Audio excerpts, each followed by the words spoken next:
saya kasih. Tapi bisa jadi ini sudah dapat juga Anda di mata kuliah teknik pengambilan sampel. Sekarang kita lihat ya untuk prosedur pengukuran temperatur ataupun suhu. Ya. Nah ini ya, ini pengertian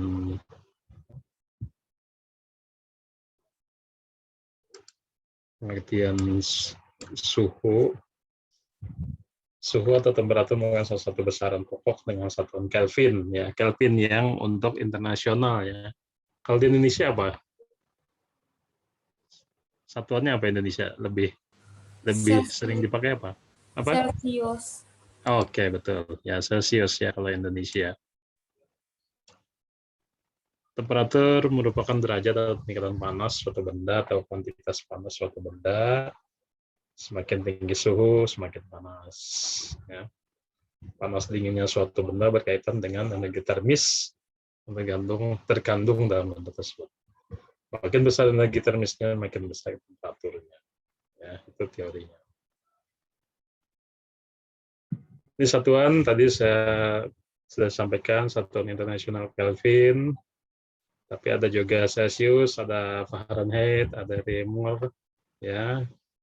Air membeku pada suhu 0 derajat Celcius, mendidih pada 100 derajat Celcius dengan tekanan 1 atm. Nah, ini skala Celsius setara dengan Kelvin, sehingga konveksi C ke K, Celsius ke Kelvin, hanya dengan menambahkan 273,15. Jadi kalau 100 derajat Celcius, nanti ditanya satuan internasionalnya berarti sama dengan 373,15 Kelvin. Ya. Kalau Fahrenheit biasa dipakai di USA. Ya. Suhu air membeku 30 derajat dan titik didih air adalah 212 derajat Fahrenheit. Nah, ini beberapa konversi dari C ke R ke F ya. Silakan ini ada dibaca nanti. Kalau C itu 5/9 kali Fahrenheit dikurang 2, 32. Jadi Fahrenheit-nya itu dikali dikurang 32 baru dikali 5/9. Ya. Ini beberapa satuan dan konversinya. Ini alatnya ya, biasanya ini ya.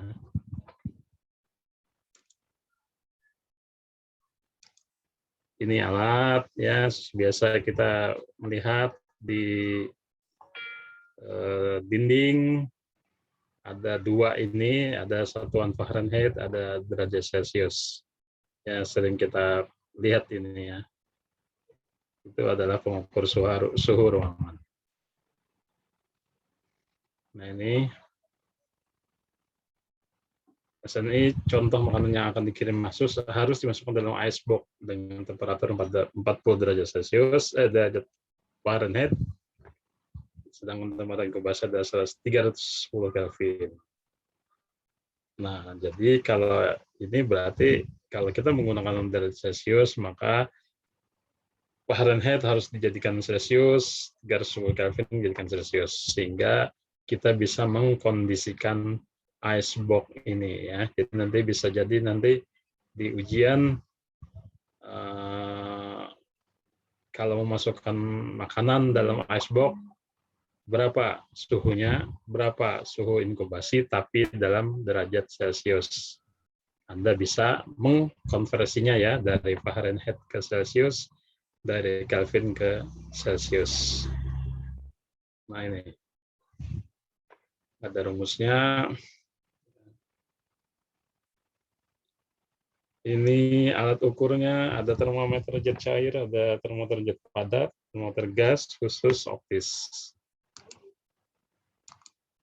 Udah jalan lagi nih. Ini sudah materi Pak Jul juga, saya yakin sudah disampaikan Pak Jul pada saat teknik pengambilan sampel. Ya.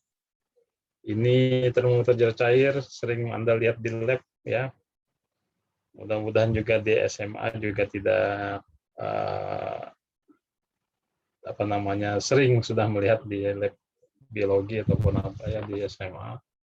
Nih ada yang kayak gini, kalau ini dimasukkan ke cairan ya ataupun dibiarkan dalam suhu ruangan, maka yang merah ini akan naik sesuai dengan kondisi suhu di ruangan tersebut atau di cairan tersebut. Termometer jet cair keuntungannya mengkilap, mudah dibaca ya, pemuaian teratur, tidak membasahi dinding, rentang suhunya cukup besar antara minus 39 derajat sampai 357 derajat Celcius. Ya, jadi dia di antara suhu itu dia bisa membaca. Kemudian murah biasanya jualnya ya, jual murah. Pemuaian besar atau sehingga lebih teliti dalam perubahan yang sangat kecil karena titik bekunya rendah yaitu minus 112 derajat Celcius. Jadi dia membaca sangat efektif lah istilahnya.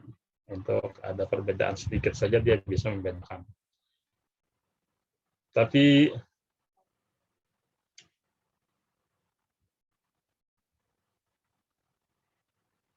oh ya, sorry, ini saya salah baca ini.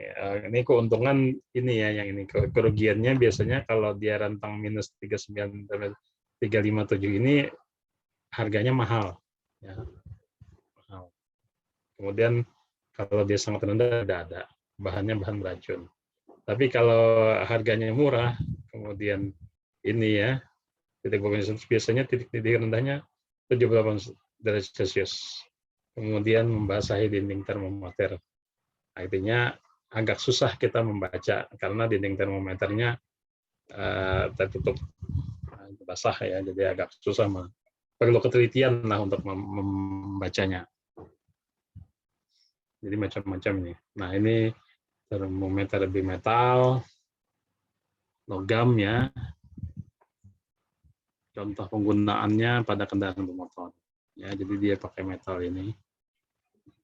Ini ya. Termometer hambatan ya, ini jarang juga kita pakai. Ini termokofel ya, juga logam. Dan keuntungan termometer terletak pada kecepatan mencapai keseimbangan suhu dengan sistem yang diukur. Ini termometer gas ya, termometer klinis. Nah, klinis ini biasanya yang untuk pasien ya, untuk manusia ya. Biasanya untuk mengukur suhu tubuh. Ya. Ini ada termometer maksimum minimum ya. Kalau nggak salah kita punya ini. Jadi dia dapat mengukur suhu maksimum dan minimum sekaligus ya. Hal ini dapat dilakukan karena termometer maksimum minimum terdiri dari atas raksa dan alkohol. Jadi ada dua sini nih di sini. Kalau merah apa? Termometer apa kalau merah warnanya? Alkohol ya. Kalau dia raksa tuh putih atau seperti apa itu ya? Itu termometer ruangan ya. Biasa kita lihat sudah ada dua suhu, biasanya dua satuan derajat Celcius dan Fahrenheit ya, jadi lebih mudah. Tanpa konversi lagi, kita lihat derajat Celciusnya sebelah sini Fahrenheit. Anda tinggal lihat gambarnya ini ya di alat tersebut. Termometer laboratorium ya, ini ya. Pirometer inframerah juga ya, yang sering dipakai sekarang untuk membaca, tapi asal muasalnya itu untuk di pabrik besi atau baja ya. Ya sekarang banyak digunakan di perkantoran saat pandemi COVID-19 ya. Sekarang macam-macam ya termometer, ada yang dengan cukup melihat layar dia langsung bisa membaca ya, macam-macam. Sekarang untuk deteksi pengunjung dan sebagainya tidak lagi harus ditembak dengan termometer gun ya, termogun, tapi cukup disediakan layar langsung bisa ya, macam-macam sekarang. Itu untuk pengukuran suhu termometer ya. gunakan alat termometer. Di Android, aplikasi Android, ada yang sudah pernah menginstal?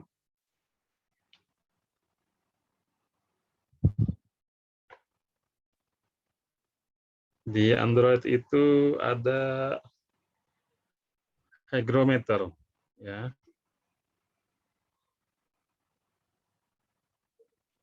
Ini ya, ada temperaturnya, ada humidity-nya, ya. Ada air pressure, ya.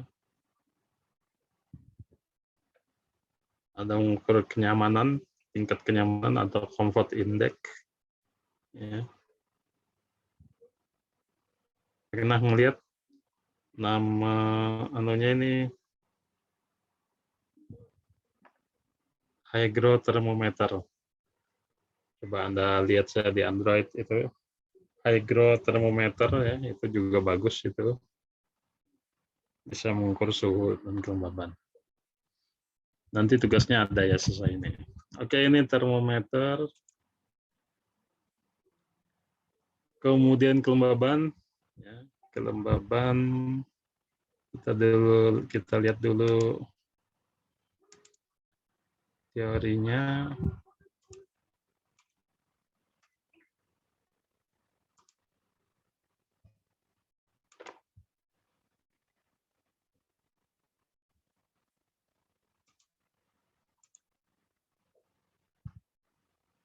Apa terlihat yang saya share?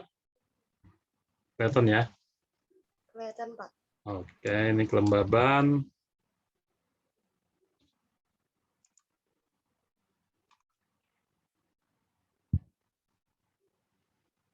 Kelembaban udara, ada kelembaban nisbi. Kelembaban udara menggambarkan kandungan uap air di udara yang dapat dinyatakan sebagai kelembaban mutlak, kelembaban nisbi atau relatif maupun defisit tekanan uap air.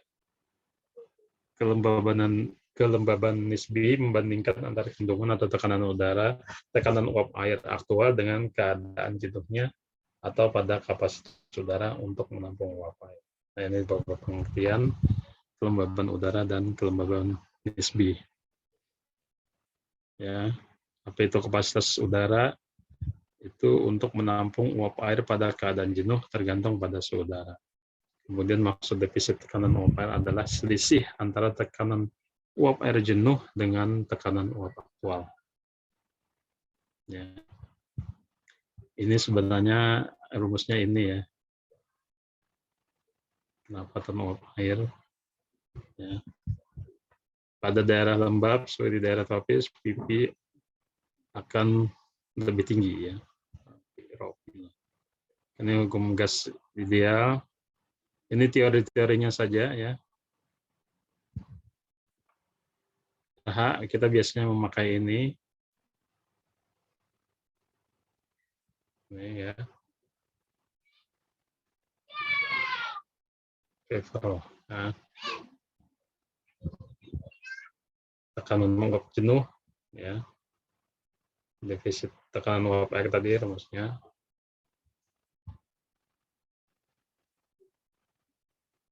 Nah, kita nanti masuk ke pengukurannya saja ya. Pengukuran itu ada menggunakan psikometer atau yang lebih mudah ditemukan adalah hygrometer. Ya.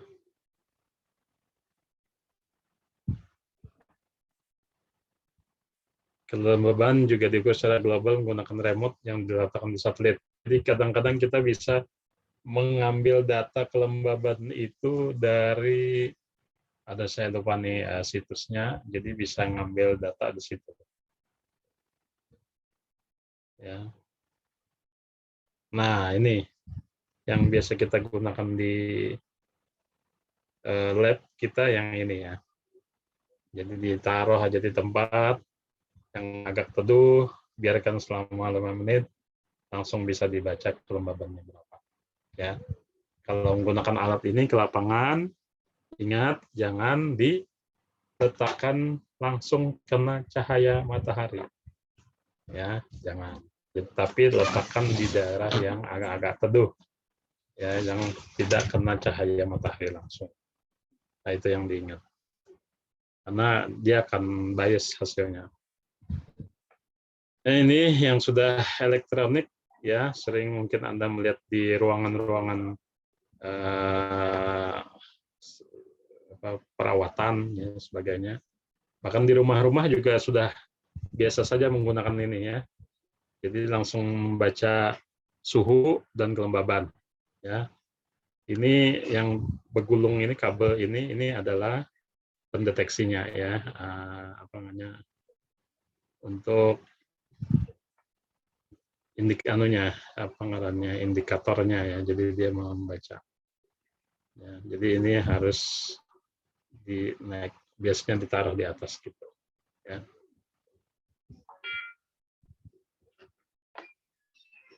Psikometer yang kayak gini, ya. Jadi dia diputar beberapa kali.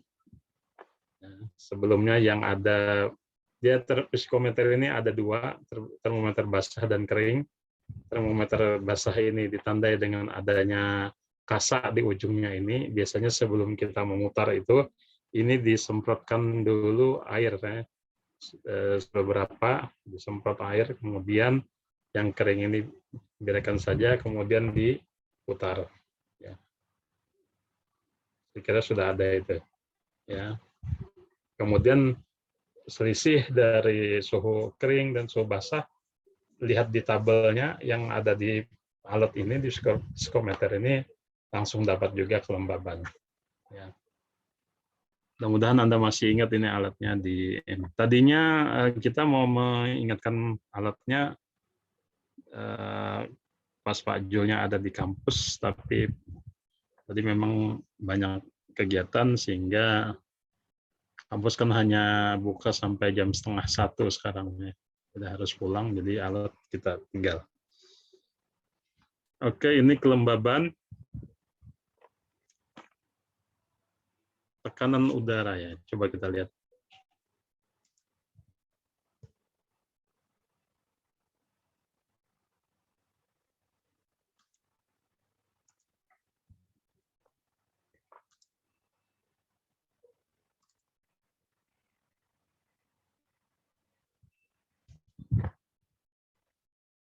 Ini juga termasuk parameter yang harus kita ukur pada saat melakukan pemantauan kualitas lingkungan, yaitu tekanan, ya, tekanan udara. Tekanan udara dan tekanan angin.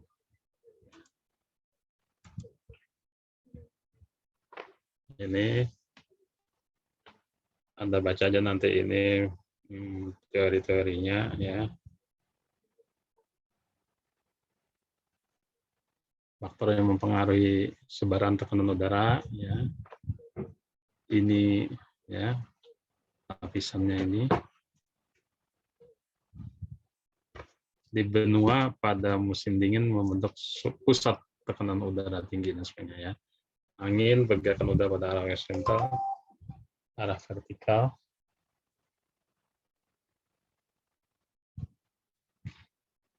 Nah, ini, ya, arah angin. Nah, ini yang penting juga, ya, Anda ingat perbedaan, ya, dan perbedaan sifat pemanasan di darat dan di laut.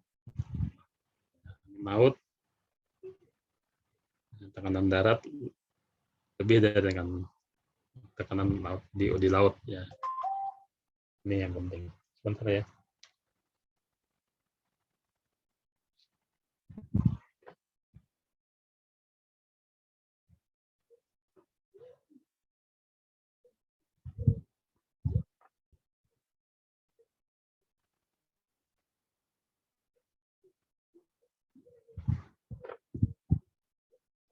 Oke. Kita lihat alatnya, ya.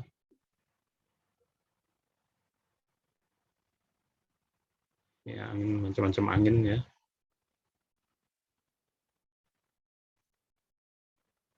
Untuk mengukur tekanan angin, alatnya apa? Ada yang tahu? Anemometer. Anemometer. Ada yang setuju? Barometer, Pak. Iya, betul. Barometer ya. Anemometer apa? Alat untuk apa? Kecepatan angin, Pak. Iya, kecepatan angin. Ya. Tapi memang ada juga sih beberapa alat yang langsung bisa mengukur sekalian ya di situ. Enggak salah banget juga sih, enggak. Memang ada yang langsung dia bisa beberapa parameter langsung bisa terbaca. Sayang alatnya kita punya ya anemometer itu. Cuman tidak bisa kita tampilkan hari ini. Oke, itu arah angin menggunakan apa? Ayah, pencinta alam ini. Kompas. Iya, kompas ya. Biasanya anak-anak dari suku Jawa itu biasanya pinter sekali arah angin ini. Ya, dulu saya pernah tugas di daerah Trans ya di puskesmas. Saya sampai bingung nanya dengan anak-anak, rumah pembakal di mana, rumah kepala desa di mana?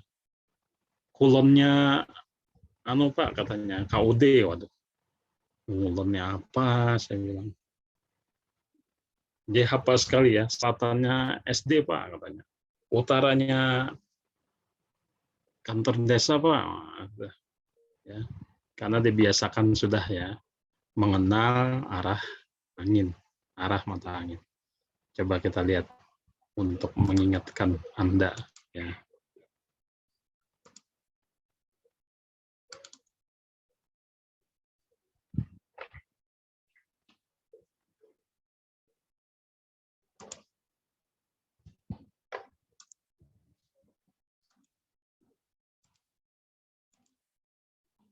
Nih.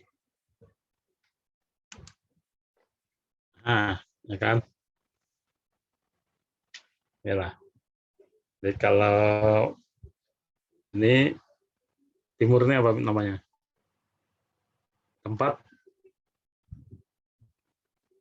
terbit kah? Tenggelam kah?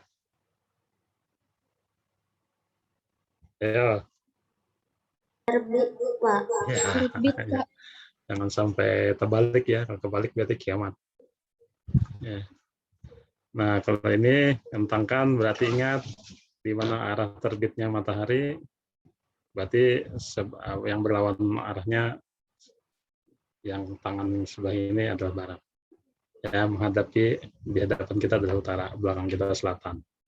Kemudian antara-antaranya ini antara utara dan barat, barat laut, antara barat dengan selatan, barat daya, selatan dengan timur adalah tenggara, utara dengan timur adalah timur laut. Ya, yang berbeda itu tenggara ini aja yang beda sendiri ya. Kalau barat dengan utara berarti barat laut, ada baratnya. Timur utara berarti timur laut. Barat selatan barat daya. Ya, yang beda sendiri ini tenggara aja antara selatan dengan timur. Timur selatan tenggara. Ya, itu ingat ya. Sudah diingatkan ini. Jadi nanti kalau misalnya angin bertiup ya dari barat laut ke tenggara, berarti kita menghadapkan alat pengukur debu kita ke mana? Kalau dia bentuk corong misalnya, anginnya bertiup dari barat laut ke tenggara, berarti alatnya, corongnya itu menghadap ke mana? Ke Barat laut, Pak. ya barat laut ya, jadi dia harus menghadapi arah tiupan angin ya. Gimana kita cara menentukan arah yang angin itu? Dia bisa berubah-ubah pada saat ini. Kita lihat aja dia apa namanya, dominan ke arah mana ya. Bisa Anda lihat arah tiupan angin di daun ya, pada daun sebagainya. Kalau misalnya kita ini tinggal lihat arah anginnya itu kemana, misalnya goyangan daun tuh kemana, nah, itu bisa sebagai alat bantu kita. Kalau pas tidak bawa alat. Tapi ingat ini tadi ya, kita tanya arah terbit matahari di mana, nah itu bisa kita bayangkan ya, ini arah yang lainnya.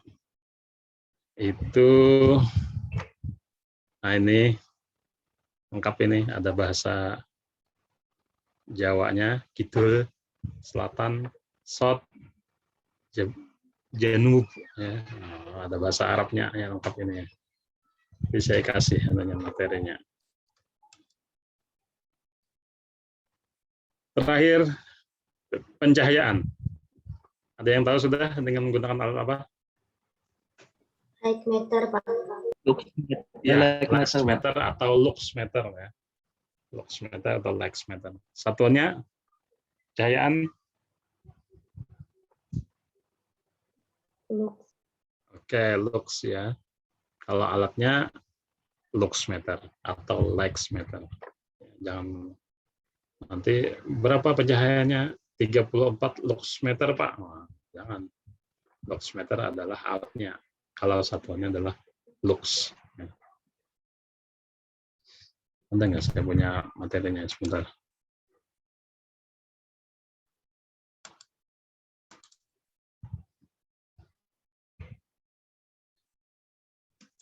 Ini, nah ini luxmeternya. Sudah sering melihat mungkin ya. Jadi dia untuk mengukur pencahayaan.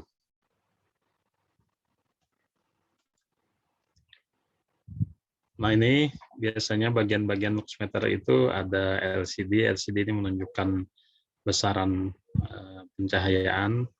Kemudian ada rangkanya, kemudian ada fotosel. Ya, fotosel ini ada yang tutup, ada yang enggak. Ya, jadi kalau pada saat pengukuran dilihat fotoselnya ini bertutupkah katakah. Pas bertutup bingung mahasiswa. Hasilnya 0 terus Pak katanya. Padahal pencahayaannya luar biasa. Pindah, 0 terus hasilnya. Sekalinya tutup fotoselnya ini kada dibuka. Ya. Operasional seperti biasa ya. Biasanya dia pakai baterai, berarti kita harus memasukkan baterai dulu. Kemudian posisi aman adalah kali 100 kalau dia ada pengskalaan ini ya.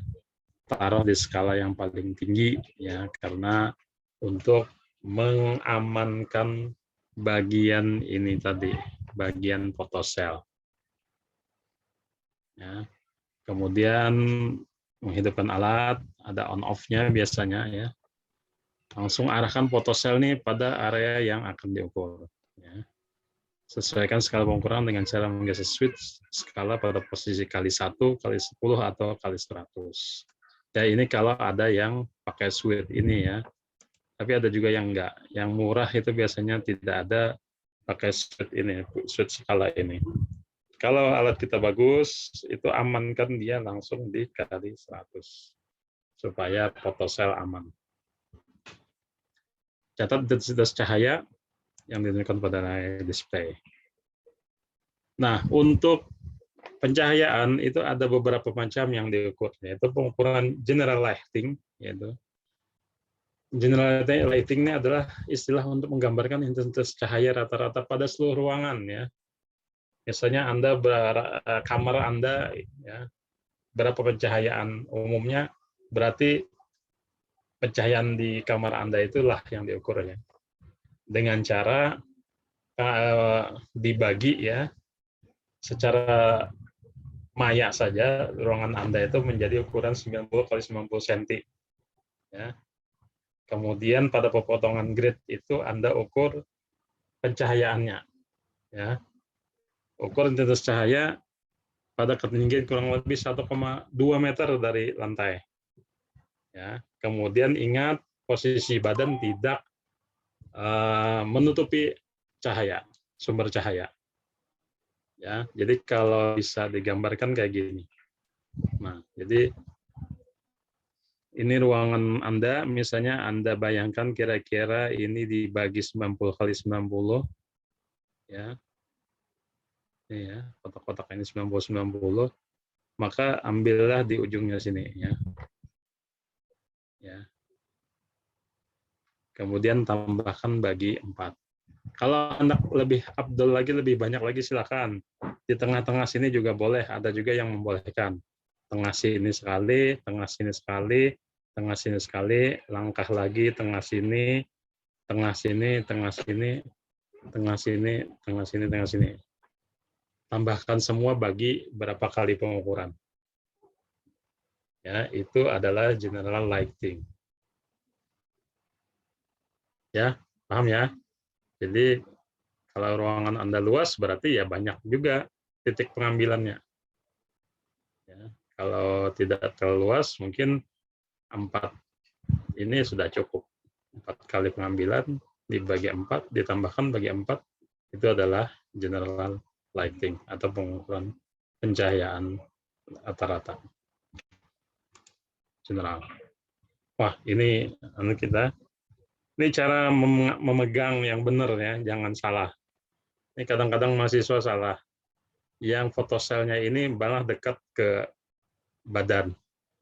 Yang ininya malah di depan sini. Susah melihat angkanya, susah. Ya.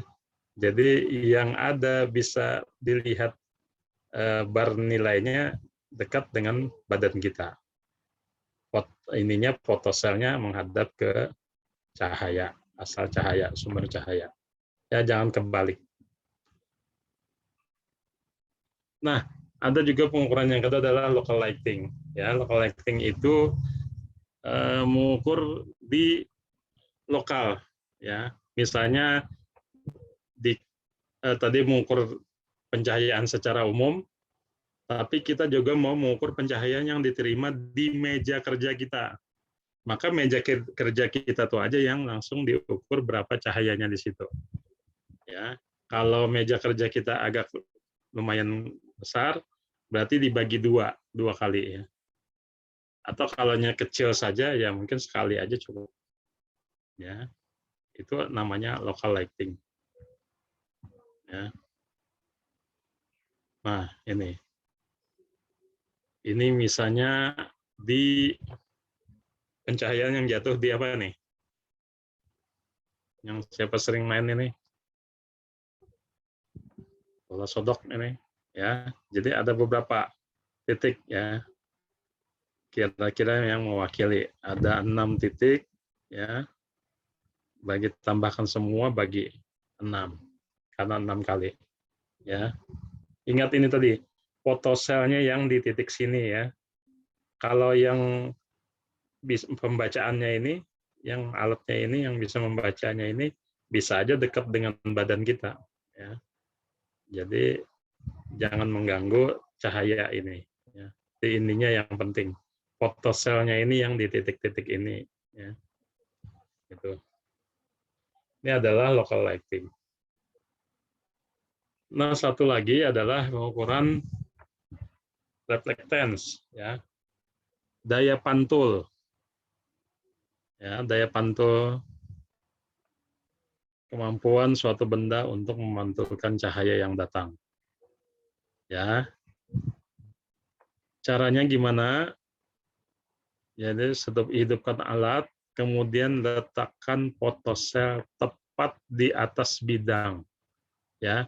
Kalau misalnya kita mau mengukur reflectance dinding, maka taruh fotosel itu melekat di dinding. Ya. Arah fotoselnya itu adalah ke dinding. Ya. Jadi ini misalnya dinding, ini fotosel kita, ya, yang putih tadi, ya, maka ditempelkan di dinding.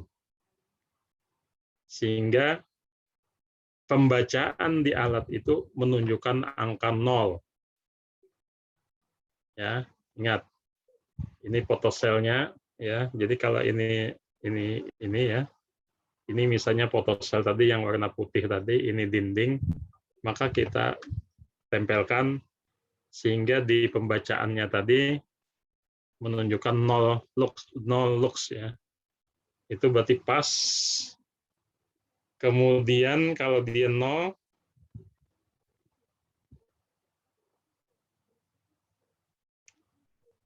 baru ditarik perlahan ya. Ini dinding, ini fotoselnya tadi kita tarik perlahan ya. Ya, perhatikan intensitas cahaya yang terukur hingga nilainya konstan ya. Jadi menariknya ini sampai dia pembacaan di ininya tadi konstan, tidak berubah. Maka itu sebagai CP ya. Oke, itu CP. Oh ya, CD-nya saya lupa tadi. Kalau yang cahaya datang itu fotoselnya dibalik ya, tapi nempel di dinding. Ini ibaratkan fotoselnya ini di dinding. Tempelkan ke dinding. Dia adalah mengukur cahaya yang datang. Langsung itu adalah CD, cahaya datang. Kalau cahaya pantul, fotoselnya ini tadi dibalik.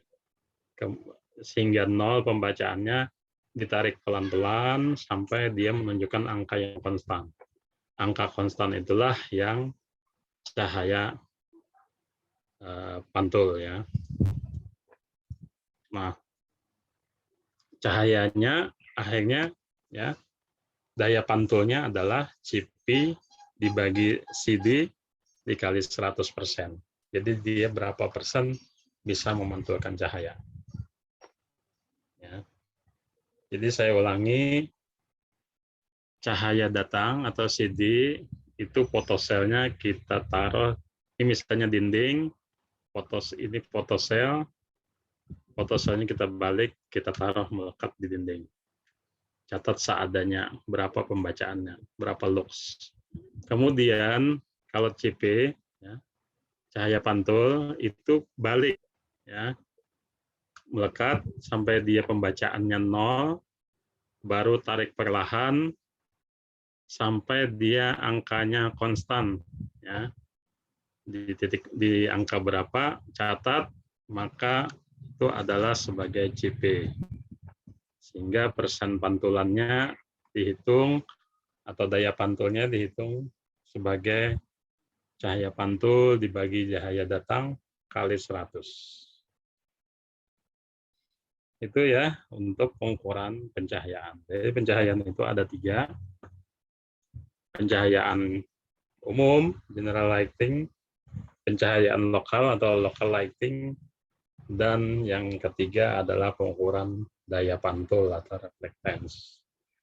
Kalau ya Anda download nanti di Android, untuk reflectance tidak bisa. Karena fotoselnya kan Anda tidak apa namanya, fotoselnya tidak terpisah dengan alat kan, susah membacanya. Jadi nanti cukup 2 saja, pencahayaan lokal dan pencahayaan umum. Maintenance ya, ini yang penting yang perlu diperhatikan. Oke, itu yang bisa saya sampaikan teorinya. Kemudian pesannya Pak Jul tadi, karena ini praktek mandiri, silakan Anda download aja masing-masing, tapi bisa jadi Anda sudah punya di Android. Ya. Kalau saya ini saya sudah mendownload Hygro Thermometer sama Light Meter sama barometer. Barometer ini juga ada. Ya. Nah, tugasnya adalah lakukan pengukuran suhu, kelembaban, tekanan udara, ya, kemudian arah angin. Arah anginnya tuh kalau pagi kita ngecek cross ventilasi Anda di ruangan Anda, di kamar Anda, kemudian pencahayaan. dengan menggunakan aplikasi Android saja. Ya. Ada yang sudah download kah? Ya. Kalau saya menggunakan aplikasi Hygro Thermometer. Ya, di situ ada sudah untuk suhu dalam satuan derajat Celcius, derajat Fahrenheit, ya. Kemudian ada humidity-nya ada juga, ya. Air pressure, ya, tekanan udara juga ada sudah di sini. Ya. Atau terserah ya aplikasinya, silakan Anda cari saja di Android, ya, di Play apa namanya? Di Android, ya, di Play Store. Kemudian kalau untuk pencahayaan saya pakai light meter. Cari saja di Android itu ada. Nih, kayak ini ya. Udah kelihatan lah. Ya, di sini langsung dia baca nih. Kalau kameranya saya tutup, dia benar-benar baca 0. Berarti bagus gitu, cukup lumayan untuk pengganti alat di lab. Ya, karena kadang mungkin kita ke lab. Baik, ada yang ditanyakan? Jadi kondisinya nanti kita ada 2 kondisi. Kondisi pertama siang, kondisi kedua malam. Ya, di kamar sendiri saja. Ya, kondisi siang berapa, kondisi malam berapa. Kemudian ada lagi perlakuannya.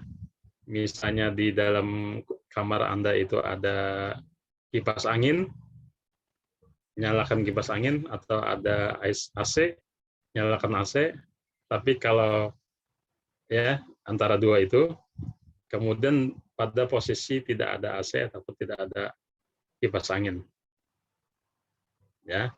Jadi ada siang, ada malam, kemudian di 2 kondisi tadi ada yang dengan kipas angin atau AC, ada yang tanpa kipas angin atau tanpa AC. Nanti kita lihat hasilnya, berapa suhu, kelembaban, tekanan udara, arah angin, kemudian cahaya itu nanti kelihatan bedanya pada saat malam, pada saat siang. Ya, itu ya yang bisa saya sampaikan. Ini alatnya masih insya Allah bisa digunakan pakai Android saja dulu, aplikasi Android.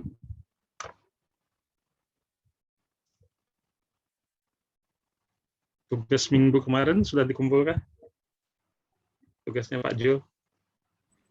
Izin menjawab sudah, Pak. Oh, sudah. Dengan Pak Jul ya?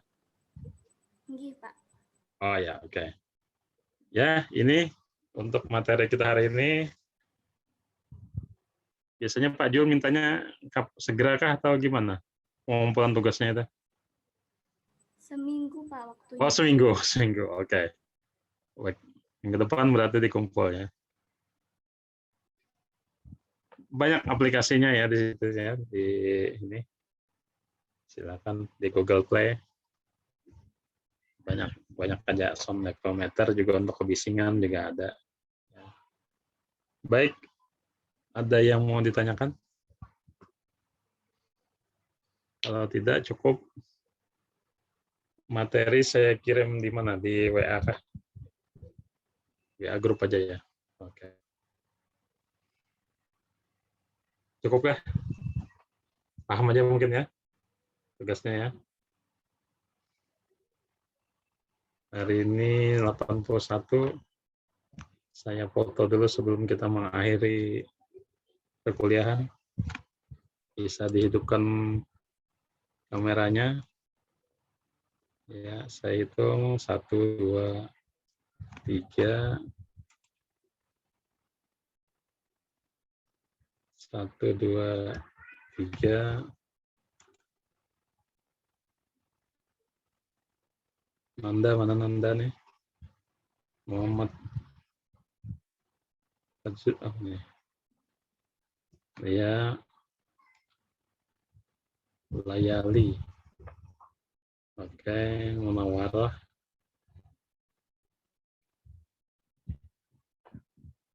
Miss Liha, mana Miss Liha Lantini nih. Siska Amelia. Bisa dihitungkan. Mohon maaf Pak, Ulun lagi rebahan sakit jadi nggak bisa on cam. Oh iya, ya, oke, enggak masalah. Nggih, Patini Pak. Oke, oke, saya foto ya. Oke.